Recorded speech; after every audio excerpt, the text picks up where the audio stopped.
ভাগনা রফিকুল ইসলাম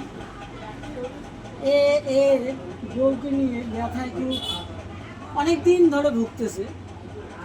তো ভাগ্যক্রমে আমাদের সঙ্গে তার সাক্ষাৎ হয়ে গেল, কিন্তু একটা দুর্ভাগ্যের একটা সংবাদ যে ভাগনা আমার বউ কোনোভাবেই হিজামাতে ওয়েটটা করবে না। তো কালকে বৌমা ওষুধ নিয়ে গেছিল, পরশু দিন হিজামা করছিল। তো তুমি তো খুব কষ্ট করে বৌমার কাজগুলো করে দাও। কালকে থেকে কেমন দেখলে? না, কালকে থেকে আরাম, একটু জোরে এদিকে কর। কালকে থেকে আরামই আছে। এর আগে কি রকম খরচাপাতি দিয়ে চিকিৎসা করছিলে? বহু টাকা খরচ হয়েছে। একদম একটু বললে মানুষ জানবে, তাদের মোটামুটি উপকার যে হবে। ডাক্তারকে দেখাই 5,000 টাকা খরচ, ওষুধ খায় কোনো কাজ নাই।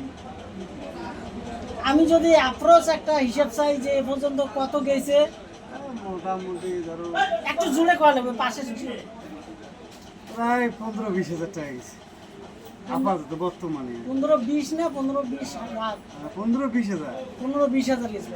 কতদিনের মধ্যে? এই 3 মাস। 3 মাসের মধ্যে 15-20 হাজার গেছিল। তা কালকে আমরা পরশুদিন চিকিৎসা দিয়েছিলাম। তোমার যা দেখা, তোমার যা বোঝা, তোমার যা একটা অনুভূতি, সেটা খুলে বলো। না, তাতে সব ঠিক আছে। মানুষকে খুলে বলো যে এখানে সব ঠিক আছে। কত সুন্দর জিনিস। ব্যথা মানে যেদিনে আসবে তারপরের দিনে ব্যথা অনেকটাই কমে, আরও কমবে।